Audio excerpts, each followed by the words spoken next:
ఈసారి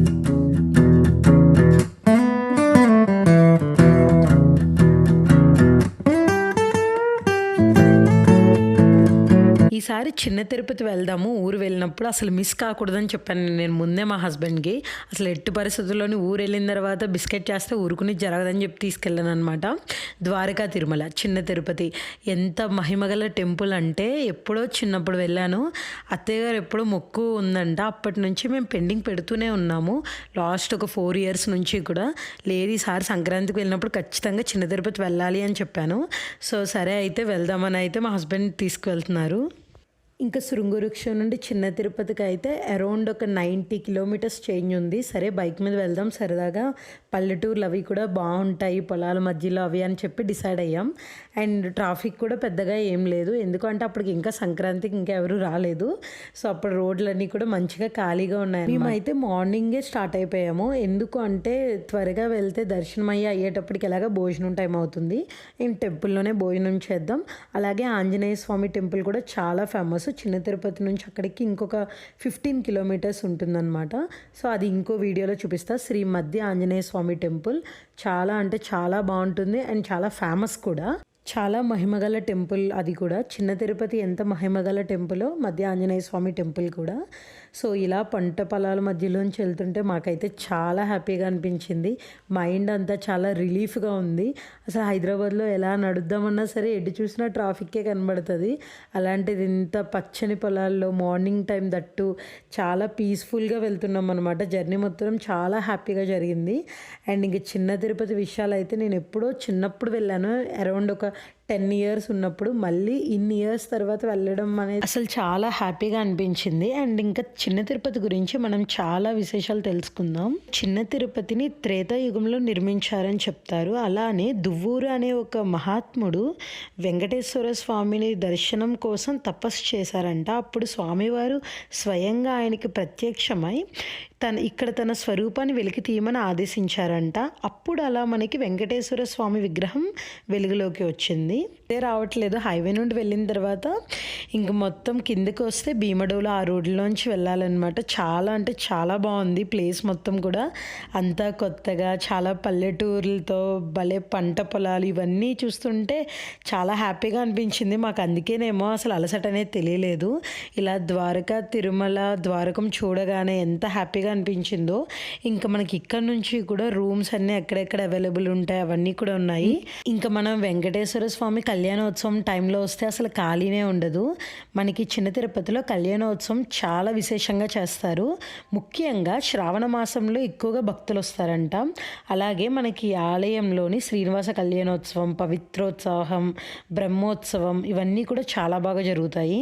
ఇంకా మేము కొండపైకి వెళ్తున్నప్పుడు అయితే అక్కడ క్లియర్గా మెన్షన్ చేస్తున్నారు ఏ దారిలో వెళ్తే టెంపుల్ ఎటు వస్తుంది, అన్న సమారాధనకి వెళ్ళాలంటే ఎలా వెళ్ళాలి అవన్నీ కూడా. And each and every details కూడా బోర్డ్స్ మీద ఉంటున్నాయి. నేను ఇక్కడ ఎంట్రీ అవ్వగానే చెక్ ఇన్ అవుతున్నాం కదా, అప్పుడైతే నాకు పెద్ద తిరుపతి గుర్తొచ్చింది.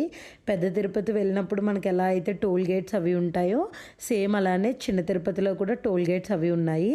ఇక్కడ మనం ఫస్ట్ మనకి ఇప్పుడు రైట్లో మొత్తం అక్కడ పెద్దది కనిపిస్తుంది కదా, ఆవులు అవన్నీ ఉండి అక్కడే మనం వెంకటేశ్వర స్వామికి తలనీలాలు అర్పించాలి అంటే ఫస్ట్ అక్కడికే వెళ్ళి తలనీలాలు అవి ఇచ్చేసిన తర్వాత ఇంకా నెక్స్ట్ టెంపుల్ అలా ఉంటాయి. అన్నీ కూడా స్టెప్ బై స్టెప్ ఉన్నాయి. ముందు ఇక్కడ తలనీలాలు ఇచ్చే ప్లేస్ అండ్ నెక్స్ట్ టెంపుల్, దాని తర్వాత అన్న సమారాధన. ఇంకా అలా పైకి వెళ్తే కొండపైన ఎక్కడెక్కడ ఏం జరుగుతున్నాయి అవన్నీ కూడా డీటెయిల్డ్గా ఉన్నాయి. మేము వెళ్ళిన రోజు అయితే మాత్రం ఎక్కువగా జనాలు ఏం లేరు, బాగానే ఉంది. దర్శనం అయ్యి కూడా ప్రశాంతంగా అయ్యింది. అండ్ టికెట్స్ ఉచిత దర్శనం ఉంటుంది. 100 రూపీస్, 200 రూపీస్, 500 రూపీస్ అలా టికెట్స్ వైజ్గా కూడా డివైడ్ అయి ఉంటుంది. ఇంకా మేమైతే ఫస్ట్ బైక్ పార్కింగ్ చేసేసి నెక్స్ట్ ఇంకా టెంపుల్లోకి వెళ్తున్నాం అనమాట. ముందు మనం టెంపుల్లోకి వెళ్ళే ముందే కౌంటర్లో ఫోన్స్ అవి కూడా సబ్మిట్ చేసేయాలి. అండ్ ఉచిత బస్సులు ఉంటాయి. నేనైతే ఇది చూడడం చాలా హ్యాపీగా అనిపించింది. పెద్ద తిరుపతిలో మనకు ఉచిత బస్సులు తిరుగుతాయి కొండపైకి, భోజనాల దగ్గర నుంచి జనాలు తీసుకురావడానికి. పెద్దవాళ్ళు ఉన్న ఇబ్బంది పడుతూ ఉంటారు కదా, అలాంటి పెద్దవాళ్ళకి సపరేట్గా వ్యాన్ టైప్లో ఉన్నాయన్నమాట. అలా డివైడ్ చేసి భక్తులకి ఎలాంటి ఇబ్బంది లేకుండా చాలా బాగా కండక్ట్ చేస్తున్నారు. ఇది సప్త గోకులము. ఎంత బాగుంది అంటే శ్రీకృష్ణుడు ఉండి చుట్టూ గోవులుండి చాలా బాగుంది. ఇంక ఇప్పుడు మేమైతే గుడి లోపలికి ఎంట్రీ అవుతున్నాం. ఎంటర్ అవుతున్నప్పుడే మనకు కావాల్సిన కొబ్బరికాయలు, తులసి మాల ఇవన్నీ కూడా తీసుకోవచ్చు. అండ్ ఇటువైపు ఏమో యాజ్ యూజువల్గా దుకాణాలు అవన్నీ కూడా ఉన్నాయి. ఫస్ట్ అయితే మేము కొబ్బరికాయ అవి తీసుకుని స్టార్ట్ అవుదామని చెప్పి తీసుకున్నాము. ఇంకా చూడండి, తిరుపతి వెళ్ళిన ఫీలింగ్ అయితే వచ్చింది నాకు. బేసిక్గా ఒకటి పెద్దలు ఎప్పటి నుండో ఒకటి చెప్తారు, చిన్న తిరుపతి వెంకటేశ్వర స్వామికి మొక్కు తీర్చడం లేట్ అయితే ఆయనకి చాలా కోపం ఎక్కువ అని అంటారు.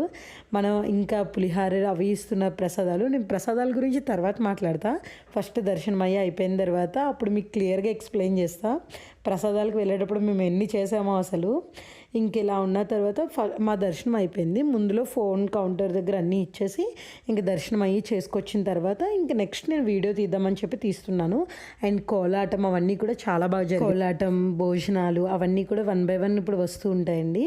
ఇప్పుడు ఈ గోపుర నిర్మాణం ఉంది కదా, ఆలయ గోపురం ద్రావిడ శైలిలో నిర్మించబడిందండి. నేను మీకు ఇప్పుడు చూపిస్తున్నది తూర్పు గోపురం. అలాగే మనం డొనేషన్ ఏదైనా ఇవ్వాలి అనుకుంటే అన్న సమారాధనకి అలా మనం ఇక్కడ డొనేషన్స్ అవి కూడా ఇవ్వచ్చు. మీకు డొనేషన్ సెంటర్ కూడా చూపిస్తా. అండ్ మెయిన్గా ఏంటి అంటే మనం 5116 అలా డొనేట్ చేస్తే మనకి ఒక రోజు భోజనానికి ఎంత అవుతుందో అంత ఆ రోజు మన పేరు మీద చెప్పి ఇస్తారనమాట. అన్ని దానాల్లోకి వెళ్ళి గొప్ప దానం అన్నదానమే కదా. సో అదైతే అసలు బాగా అనిపిస్తుంది.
కోలాటం అయ్యి చాలా బాగా అనిపించింది. నేను మా హస్బెండ్ ఇక్కడ చాలాసేపు ఉన్నాం. అండ్ ప్రసాదాల గురించి మీకు విషయం చెప్తా అన్నారు కదా, బేసిక్గా దేవాలయంలో ప్రసాదం చాలా టేస్టీగా ఉంటుంది, చాలా బాగా నచ్చుతుంది నాకు. నేను మా హస్బెండ్ అయితే అరౌండ్ ఒక 4 times వెళ్ళాం క్యూలో. అసలు భలే ఉంది ప్రసాదం అయితే. ఇంకా లడ్డు ప్రసాదం అవి తీసుకుందాము అని చెప్పి ఇంకా టికెట్ దగ్గరికి అయితే వెళ్ళాము. ప్రసాదాల కౌంటర్లు ఉన్నాయి, చాలా కౌంటర్స్ ఉన్నాయి. సో మనం వెళ్ళి అక్కడ ప్రసాదాలు అయ్యి కలెక్ట్ చేసుకోవచ్చు. చిన్న తిరుపతి లడ్డు కూడా చాలా టేస్ట్ ఉంటుంది. ఇంకా ప్రసాదాలు కూడా తీసుకున్న తర్వాత అప్పుడు మేము ఇంకా భోజనానికి అన్న సమారాధన ఎక్కడ జరుగుతుందో తెలుసుకుని అక్కడికి వెళ్దామని అనుకున్నాం. ఇంక ఇప్పుడు ఇక్కడ నుంచి టెంపుల్కి వచ్చిన వాళ్ళు అన్న సమారాధనకి వెళ్ళాలి అంటే చాలా ఫ్రీ బస్సెస్ అవి తిరుగుతున్నాయి. మనకు ఓన్ వెహికల్ లేకపోతే భయపడాల్సిన అవసరం ఏం లేదు. ఫ్రీ వెహికల్స్లో చాలా బాగా తీసుకెళ్తున్నారు. ఇప్పుడు మేము అలా కొండపైకి వెళ్తున్నాము. అక్కడ నుండి టెంపుల్ కూడా ఇంకా టెంపుల్ని చాలా కొంచెం అండర్ కన్స్ట్రక్షన్లో కూడా ఉంది, ఇంకా బాగా డెవలప్ చేస్తున్నారు. అండ్ భక్తులకి ఎలాంటి ఇబ్బందులు కలగకుండా ఫెసిలిటీస్ కూడా నాకు చాలా బాగా నచ్చినాయి. ఎప్పుడో చిన్నప్పుడు వెళ్ళాము, ఇంత డెవలప్ అయిన తర్వాత చూడడం అయితే భలే అనిపించింది. అండ్ గుళ్ళో దర్శనం కూడా అస్సలు కంగారు పెట్టలేదు, ప్రశాంతంగా అయ్యింది. వెంకటేశ్వర స్వామి దగ్గర ఒక్కొక్కరం ఒక 5 నిమిషాలైనా ఉన్నాం. అది భలే అనిపించింది. అంత దగ్గర నుండి అలా చూస్తుంటుంటే నాకు పెద్ద తిరుపతిలో వెంకటేశ్వర స్వామిని చూసిన అంత హ్యాపీనెస్ అయితే వచ్చింది.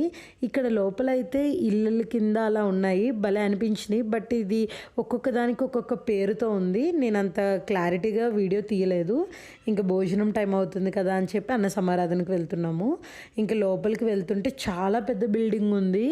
ఎంత అంటే నేను పెద్ద తిరుపతిలో కూడా ఎంత పెద్దగా ఉంటుందో సేమ్ ఇక్కడ కూడా అలానే బాగానే ఉంది.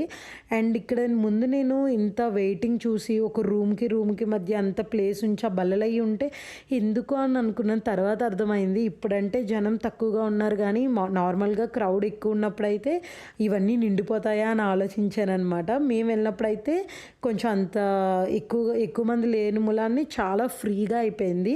ఇంకా అరిటాకులో భోజనం పెడుతున్నారు.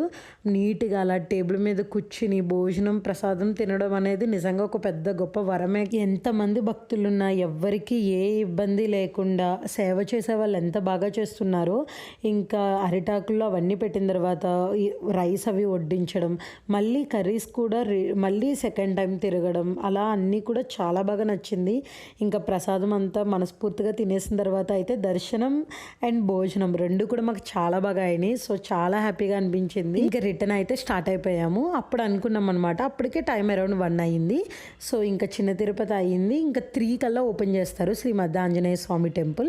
సో, ఇంకా అక్కడికి వెళ్ళి అప్పుడు ఇంటికి వెళ్దామని అనుకున్నాం. సో, అందుకే ఇంకా స్లోగా చిన్న తిరుపతి మొత్తం చూసుకుంటూ స్లోగా వెళ్తున్నాం అనమాట. శ్రీ మధ్య ఆంజనేయ స్వామి టెంపుల్ వీడియో కూడా త్వరలో పోస్ట్ చేస్తాను, చూడండి. టెంపుల్ చాలా బాగుంటుంది. అండ్ స్వయంగా వెలిసిన ఆంజనేయ స్వామి చెట్టులో ఉంటారు. మీకు చిన్న తిరుపతి టెంపుల్ గురించి ఏదైనా డీటెయిల్స్ కావాలి అంటే ప్లీజ్ కమెంట్ చేయండి. ఈ వీడియో మీ అందరికీ నచ్చినట్లయితే please like, share and subscribe. Thanks.